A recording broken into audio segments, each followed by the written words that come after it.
Hello all. मेरा नाम विष्णु है और आज इस वीडियो में हम पेजिनेशन को समझेंगे केक पीएचपी में कि पेजिनेशन हम केक पीएचपी में कैसे इम्प्लीमेंट कर सकते हैं। पिछले वीडियो में हमने देखा कि जो मल्टीपल इमेज अपलोडिंग अगर आपको करनी है केक पीएचपी में तो आप कैसे कर सकते हो। तो चलिए शुरू करते हैं इसको, पेजिनेशन को। अगर मैं आपसे बात करूं कि मतलब पेजिनेशन की मुझे ज़रूरत क्यों पड़ी, मतलब क्या रिक्वायरमेंट पड़ी मुझे पेजिनेशन की, तो इसका सीधा सा सिंपल आंसर ये है कि जैसे मान लीजिए मेरे पास मेरे डेटाबेस में 500 रिकॉर्ड रखे हुए हैं, 500 स्टूडेंट्स मेरे रजिस्टर्ड हैं। अगर मैं एग्ज़ाम्पल की बात करूँ तो अब मुझे क्या करना है कि वो जो 500 स्टूडेंट्स हैं उनको मुझे यहाँ पे शो करवाना है। तो अगर मैं यहाँ 500 रिकॉर्ड मेरे डेटाबेस से एक साथ अगर मैं फाइंड आउट करता हूँ तो मेरा जो लोडिंग टाइम है, जो मेरा जो एग्जीक्यूशन टाइम है, वो मुझे काफ़ी वेट करना पड़ेगा, क्योंकि डेटाबेस से 500 रिकॉर्ड आपको फाइंड आउट करने हैं। अगर 500 सोचो, 500 ना हो के मेरे पास अगर 5000 रिकॉर्ड हो या 5 लाख रिकॉर्ड हो तो क्या होगा। आप एक साथ में तो उस डेटा को गेट नहीं कर सकते, क्योंकि आपका सर्वर क्रैश हो जाएगा। 5000 रिकॉर्ड निकालने हैं या 500 रिकॉर्ड निकालने हैं या 2000 रिकॉर्ड निकालने हैं। तो पेजिनेशन का मतलब ये हो गया कि अपन जो अपने डेटाबेस में जो रिकॉर्ड्स अपने पास हैं उनको अपन मतलब लिमिटेड लिमिट्स के साथ में निकाल रहे हैं। कि मतलब अपन ने क्या करा, एक सिस्टम को ये बता दिया कि हर पेज के ऊपर क्या हो, आप 50 रिकॉर्ड मुझे निकाल के दिखा दो, ताकि मेरा जो स्पीड है वो भी मेरी प्रॉपर मेंटेन रहे और जो डेटा फेच करने में मेरे सर्वर को भी ज़्यादा मतलब वेट नहीं करना पड़े।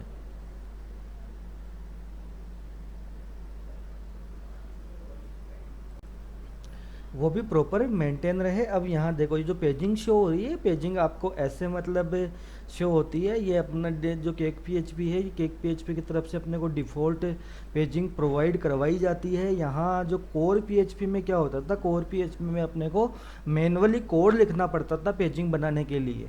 लेकिन जो आपके फ्रेमवर्क्स है उनमें आपको ऐसा नहीं करना होता है। बाय डिफ़ॉल्ट आपको पेजिंग का मॉड्यूल इंटीग्रेटेड मिलता है केक पीएचपी में, मतलब बना बनाया मिलता है, आपको केवल उसको यूज करना होता है। अब उसको यूज करने के लिए अपने पास क्या होते हैं, कुछ कंपोनेंट्स होते हैं जिनकी तरफ से, जिनकी हेल्प से हम मतलब पेजिनेशन इंटीग्रेट कर सकते हैं। उनको कैसे यूज में लेते हैं, कैसे यहाँ पेजिंग शो करवाते हैं, वो मैं आपको इस वीडियो में एक्सप्लेन करूँगा। अब यहाँ देखिए, सबसे पहले आपको मतलब जो पेजिंग है उसको बनाने के लिए आपको केक पीएचपी में जो आपका कंपोनेंट होता है, एक वो होता है आपका पेजिनेटर।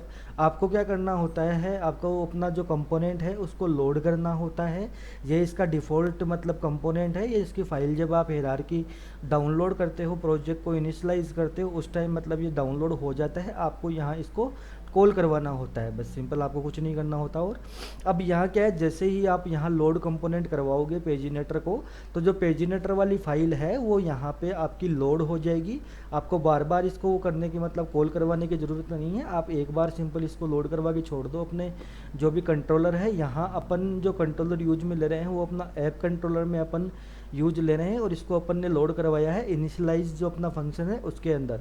तो ये ऐप कंट्रोलर में रिक्वायरमेंट क्यों पड़ी, क्योंकि मान लीजिए मेरे पास 50 मॉड्यूल है मेरे प्रोजेक्ट के अंदर, तो मुझे क्या करना पड़ेगा, या तो दो तरीके हैं मेरे पास। या तो मैं क्या करूं कि हर 50 जो कंट्रोलर मेरे पास बने हुए हैं हर मॉड्यूल के लिए, मैं वहां जाके 1 बाई 1 ये जो लोड कंपोनेंट है इसको, मतलब जो पेजिनेटर जो मेरा कंपोनेंट है इसको लोड करवाऊँ। या फिर मैं क्या करूँ, जो आपका ऐप कंट्रोलर है, ये सारे के सारे जो कंट्रोलर्स होते हैं जो आपने बना रहे हो उनका मतलब पेरेंट कंट्रोलर होता है। मैंने आपको एक बेसिक वीडियो में बताया था इसको। तो यहाँ मैं कोई भी कोड लिखूंगा वो ऑटोमेटिकली आपके जितने भी कंट्रोलर्स होते हैं उनके लिए एग्जीक्यूट हो जाता है। इसलिए मैंने यहाँ क्या करा है, आपका जो इनिशियलाइज फंक्शन है ऐप कंट्रोलर का, उसमें मैंने इस कंपोनेंट को लोड करवा लिया। अब मुझे जहाँ जहाँ पेजिनेशन बनानी है, पेजिनेशन इम्प्लीमेंट करनी है, वहाँ वहाँ मैं इस जो कंपोनेंट है इसको मैं कॉल करवाऊँगा। अब इसको कैसे कॉल करवाते हैं वो अपन देखते हैं। अब जब मेरा जो लोड कंपोनेंट मतलब जो कंपोनेंट था वो मेरा यहाँ पे लोड हो गया है, उसके बाद में मुझे यहाँ क्या करना होता है, आपको जो पेजिनेट वेरिएबल है यहाँ आपको अपनी लिमिट पास करनी होती है। ये अब आपके पास ऑप्शनल है। मैं ये नहीं कह रहा कि आपको यहाँ से भी आप लिमिट पास करो, आप जाके मतलब जैसे मान लीजिए किसी मॉड्यूल में आपको 50 रिकॉर्ड दिखाने हैं एक पेज के ऊपर, किसी मॉड्यूल में आपको 100 दिखाने हैं, किसी मॉड्यूल में आपको 150 रिकॉर्ड दिखाने हैं, तो आप वहाँ कस्टम मतलब लिमिट भी लगा सकते हो। कस्टम लिमिट भी मैं आपको लगा के दिखा दूंगा कि कैसे कस्टम लिमिट लगती है। यहाँ मैंने क्या करा है, ये वेरिएबल मैंने ओवरऑल प्रोजेक्ट के लिए सेट कर दिया, मतलब जो पेजीनेट वाला जो वेरिएबल है ये मैंने ओवरऑल प्रोजेक्ट के लिए सेट कर दिया। अब मैं जहाँ जहाँ भी मेरा ये जो पेजिनेशन इंप्लीमेंट करूँगा वहाँ मेरी प्रोजेक्ट्स की लिमिट क्या रहेगी, जो रिकॉर्ड्स की लिमिट क्या रहेगी, 10 रहेगी। मतलब क्या होगा, मुझे जो एक पेज है अगर आप यहाँ देखो तो मुझे यह इस पेज के ऊपर 10 रिकॉर्ड शो होंगे। जब नेक्स्ट क्लिक करूँगा तो मुझे 10 रिकॉर्ड शो होंगे, उसके बाद जो अगली पेजिनेशन पे क्लिक करूँगा तो मुझे 10 रिकॉर्ड शो होंगे अगर मेरे पास अवेलेबल है तो यहाँ आप लिमिट बता रहे हो कि मुझे इस पर्टिकुलर जो सिंगल पेज है, जो मेरा वन पेज है, इसके ऊपर आपको कितने रिकॉर्ड शो करवाने हैं, ये आप यहाँ ये लिमिट के थ्रू डिफाइन करे हो। अब मान लीजिए मुझे यहाँ पे अगर 15 रिकॉर्ड हर मॉड्यूल में शो करवाने हैं तो मैं यहाँ सिंपल 15 कर सकता हूँ। जैसे ही मैं यहाँ 15 रिकॉर्ड करके इसको रिलोड करूँगा तो यहाँ मेरे पास अभी 10 रिकॉर्ड शो हो रहे हैं, उसके बाद में मेरे पास 15 रिकॉर्ड शो हो जाएंगे। तो ये आपकी इनिशियल लिमिट है रिकॉर्ड्स की कि आपको पर पेज कितने रिकॉर्ड्स शो करवाने हैं, या आप अपने रिक्वायरमेंट के हिसाब से चेंज भी कर सकते हो। ये तो हो गया आपका कि मतलब आपको एक वेरिएबल डिक्लेयर कर दिया अपने पेजिनेट के लिए, और आपका जो कंपोनेंट है जो पेजिनेशन के लिए काम में आएगा यहाँ पे, उसको आपने क्या करा है, लोड करवा लिया।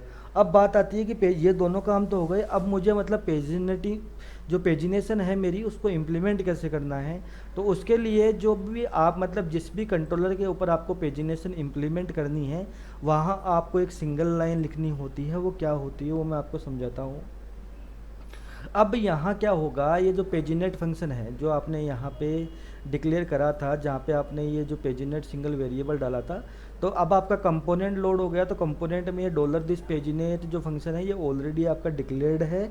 आपको केवल इस फंक्शन को कॉल करवाना है। इस फंक्शन में आपको अपने टेबल का नाम पास करना होता है, मतलब जो भी आपने जो क्वेरी यहाँ ऊपर बनाई है जो एसक्यूएल की जो क्वेरी बनाई है वो क्वेरी आपको यहाँ पास करनी होती है।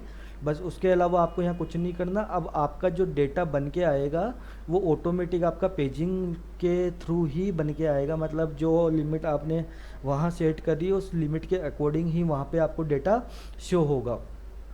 अब अगर मैं यहाँ से बात करूँ कि जैसे मान लीजिए मैं यहाँ से मैंने पेजिंग को हटा दिया और यहाँ मैंने क्या करा, मैंने वही वेरिएबल यहाँ सिंपल पास कर दिया जो मैंने यहाँ डेटा फाइंड करा है। अब अगर आप simple without pagination data find करोगे तो आपको क्या करना होता है, मैंने आपको बताया था यहाँ पे कि आपको 2 एरे लगाना होता है। अब अगर मैं 2 एरे लगा के यहाँ ये जो इमेज जो वेरिएबल मेरे पास मिला ईमेल टेम्पलेट वाला, अगर मैं इसको डायरेक्ट यहाँ पे चलाऊँ तो क्या होगा, मेरे हिसाब से यहाँ से पेजिनेशन हट जाएगी आपकी। हट गई पेजिनेशन, सारे रिकॉर्ड गलत आ रहे हैं, शोविंग 1 ऑफ 1, शोविंग 0 रिकॉर्ड। यहाँ आपका प्रीवियस नेक्स्ट का वो बटन तो बन के आ रहा है लेकिन यहाँ पे आपकी पेजिनेशन ही नहीं आ रही। क्यों नहीं आ रही, क्योंकि आपने क्या करा, पेजिनेट का कोड है वो लगाया नहीं, आपने सिंपल रिकॉर्ड फाइंड करें। आप पेजिनेट का कोड करने के लिए आपको क्या करना है, सबसे पहले अपने को यहाँ पे एक क्वेरी बनानी है कि मुझे क्वेरी में क्या करना है, मुझे डेटा फाइंड करना है। अगर मैं इसको Ctrl+Z करूँ तो अब यहाँ क्या होगा कि अगर मैं इस क्वेरी को प्रिंट करवा के दिखाऊँ तो अगर मैं इस क्वेरी के आगे आपको अगर एक बेसिक इन्फॉर्मेशन दूँ कि यहाँ अगर मैं 2 एरे लगाऊंगा तो क्या डिफरेंस होगा और नहीं लगाऊंगा तो क्या डिफरेंस होगा, इतना आपको समझ में आ गया कि 2 एरे अगर मैं लगाऊंगा यहाँ पे तो वो जो मेरा डेटा है वो मेरे को एरे में प्रिंट करके देगा मेरा सिस्टम। एक बार मैं इसको PR करा के दिखाता हूँ आपको।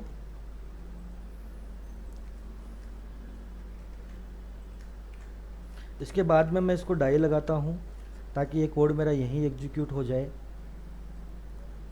अब जब आप यहाँ देखोगे तो यहाँ क्या हुआ, देखो आपका डेटा आ रहा है 1 by 1 2 एरे की फॉर्म में आ रहा है आपके पास डेटा, मतलब जो डेटा आपने डेटाबेस में डाला था वो डेटा आपको यहाँ शो हो गया। अब मान लीजिए अगर मैं यहाँ से 2 एरे हटा देता हूँ तो क्या होगा, अब देखो आप मैंने यहाँ से 2 एरे हटा दिया, उसके बाद में उस वेरिएबल को प्रिंट कराऊं मेरे ईमेल टेम्पलेट वाले को तो क्या होगा, ये देखो इसने क्या करा, जो आपकी क्वेरी आपने लिखी है ना केक के अंदर, इसने उसको आपकी जो एसक्यूएल की क्वेरी होती है उसके अंदर कन्वर्ट कर दिया। तो अगर आपको बाई चांस जो अपने केक की क्वेरी है उसको अगर आपको कोर की क्वेरी में कन्वर्ट करना है, कोर पीएचपी की क्वेरी में कन्वर्ट करना है, तो आप सिंपल वहाँ से टू एरे हटा दो अपने क्वेरी के आगे से। आपकी जो क्वेरी है वो जो आपकी कोर पीएचपी वाली जो नॉर्मल एसक्यूएल क्वेरी होती है, जो डेटाबेस की क्वेरी होती है, उसमें कन्वर्ट हो जाएगी। अब यहाँ से अपन क्या कर रहे हैं, अपने यहाँ पे जो मेरा पेजिनेशन है, पेजिनेशन जो कंपोनेंट है, वहाँ अपन क्या कर रहे हैं, अपन ये क्वेरी पास कर रहे हैं कोर की, जो MySQL की क्वेरी है उसको पास कर रहे हैं। अब वहाँ इन्होंने क्या कर रखा है, पेजिनेशन में पूरा कोड लगा रखा है कि आपको केवल डेटा पास करना है। वो कैसे पेजिनेशन मैनेज कर रहा है, वो उस कंपोनेंट की खुद की जो डिफ़ॉल्ट फंक्शनलिटी हो गई। अब यहाँ से आपने क्या करा, यहाँ आपने $this पेजिनेट और उसके अंदर क्या करा, आपने अपनी क्वेरी पास कर दी। अब उस क्वेरी से जो भी रिजल्ट आपके पास यहाँ आ रहा है वो आपको क्या मिल रहा है, टू एरे की फॉर्म में चाहिए आपको, एरे की फॉर्म में। इस वजह से आपने क्या करा, यहाँ पे टू एरे लगा दिया। मैं यहाँ से आपको सिंपल इसको PR करा के दिखाऊँ तो क्या होगा वो देखो आप। अब टू एरे जब लगा रहा था मैं नॉर्मल, तब मेरे पास पूरा डेटा प्रिंट हो रहा था, पूरे रिकॉर्ड्स प्रिंट हो रहे थे। लेकिन अब आपके पास डेटा आ तो रहा है यहाँ पे टू एरे लगाते ही पेजिनेशन के थ्रू, लेकिन आपके पास यहाँ उतना ही डेटा शो होगा जितना आपने उसके पेजिनेशन वाली क्वेरी के अंदर लिमिट लगा रखी है। यहाँ देखो 14 रिकॉर्ड आपको शो हो रहे हैं, मतलब 15 की मैंने लिमिट लगा रखी थी, 0 to 14 15 हो गया आपका। तो यहाँ पे आपके 15 रिकॉर्ड शो हो रहे हैं। ये तो हुआ कि मतलब आपको आपने अपने डेटाबेस से मतलब अब कैसे आप पेजिनेशन की क्वेरी को एग्जीक्यूट करोगे वो आपको यहाँ दिख गया। अगर मैं यहाँ से इसकी क्वेरी को टू एरे को हटा देता हूँ तो मेरे पास क्या होगा,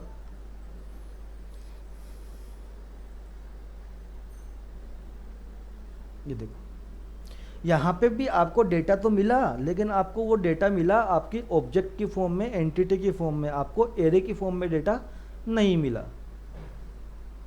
तो आपको एरे की फॉर्म में डेटा फाइंड आउट करने के लिए अपन ने, मैंने पहले भी आपको बताया था कि आपको केवल यहाँ पे टू एरे डिक्लेयर करना होता है। जैसे ही आप यहाँ टू एरे डिक्लेयर करोगे आपका जो डेटा है वो एरे की फॉर्म में आपको मिल जाएगा।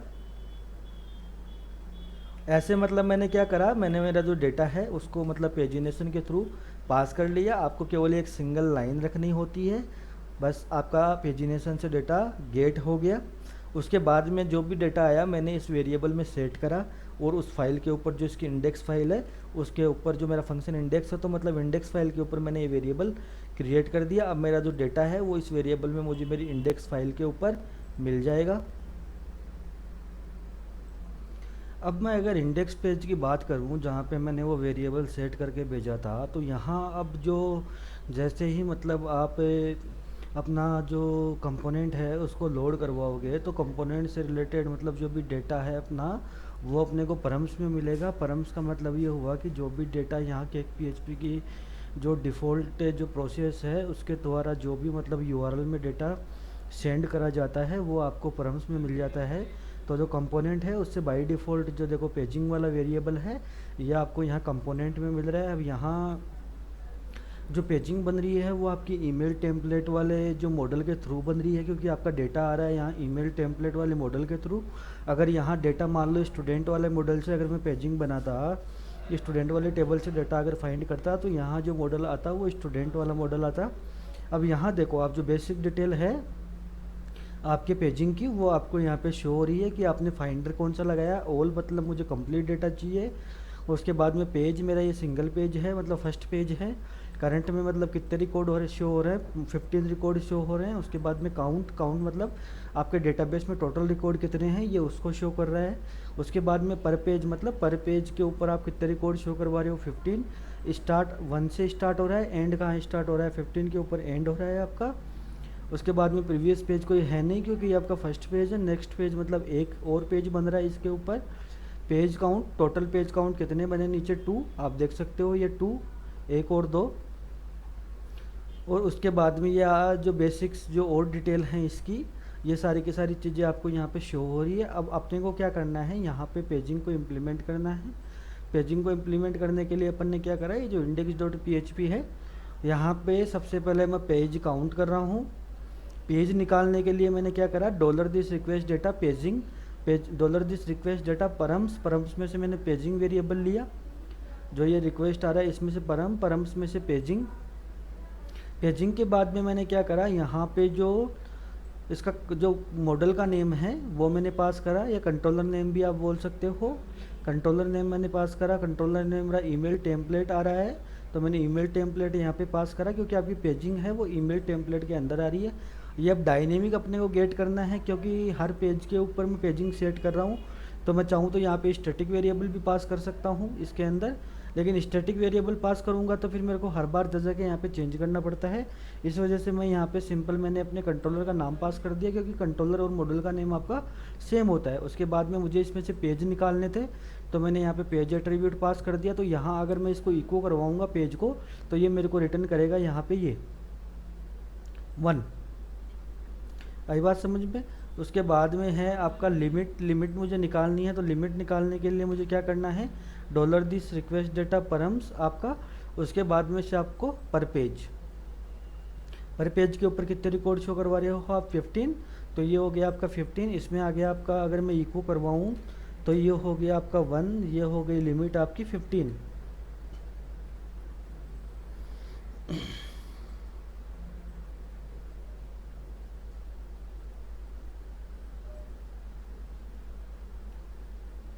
ये देखिए पेज हो गया आपका 1 और लिमिट हो गई आपकी 15। अब ये पेज और लिमिट अपन क्यों निकाल रहे हैं, पेज और लिमिट अपने को ये जो काउंटर चल रहा है 1 2 3 4 5, इसको शो करवाने के लिए अपन पेज और लिमिट निकाल रहे हैं।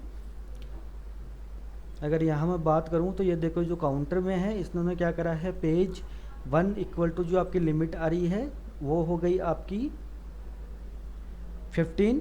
तो 1 इंटू 15 हो गया आपका 15 माइनस आपका लिमिट आ रहा है, लिमिट आ रहा है 15, 15 प्लस 1 मतलब 16।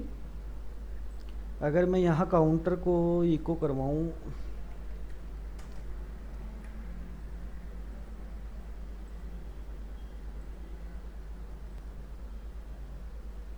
तो यहाँ आपका काउंटर स्टार्ट हुआ किससे, 1 से।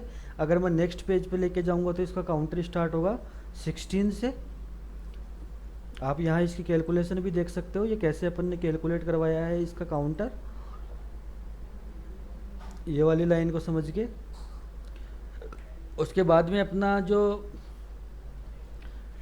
काउंटर दिखाना है उस वेरिएबल को अपन ने यहाँ पे काउंटर लिखा, और काउंटर को क्या कर दिया नीचे यहाँ लूप के अंदर प्लस प्लस कर दिया, जिससे क्या हुआ जितने रिकॉर्ड जितनी बार मेरा ये लूप चला उतनी बार इसने +1 काउंटर में शो करवा दिया। तो आपका जो काउंटर है वो आपको यहाँ बन गया है 1 2 3 4 5 मतलब सीरियल नंबर के अंदर।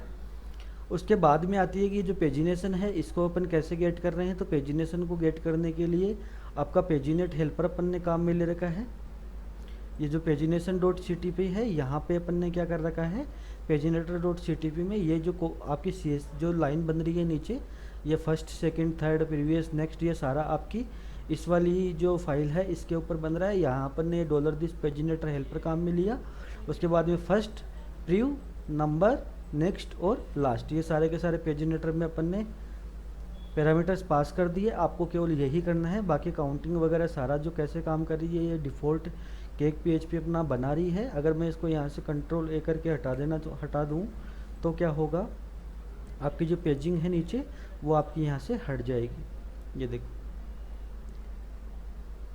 अगर मैं इसको वापस जाके अगर कंट्रोल Z कर देता हूँ तो, और इसको वापस से अपलोड करता हूँ तो ये देखिए बन गई आपकी। अब ये पेज वाली जो लाइन लिखी हुई आ रही है आपके पास, ये पेज वाली लाइन आ रही है आपकी इस लाइन से। ये देखो, ये जो ड्यू चल रहा है ये इसके लिए चल रहा है, डॉलर दिस पेजिनेटर काउंटर। फिर आपका फॉर्मेट हो गया, पेज कितने कौन से पेज के ऊपर है, ये कितने पेजेज में से शो हो रहा है और कितने रिकॉर्ड्स यहाँ पे शो हो रहे हैं, सारी चीज़ें आपको यहाँ इस लाइन के थ्रू शो हो रही है।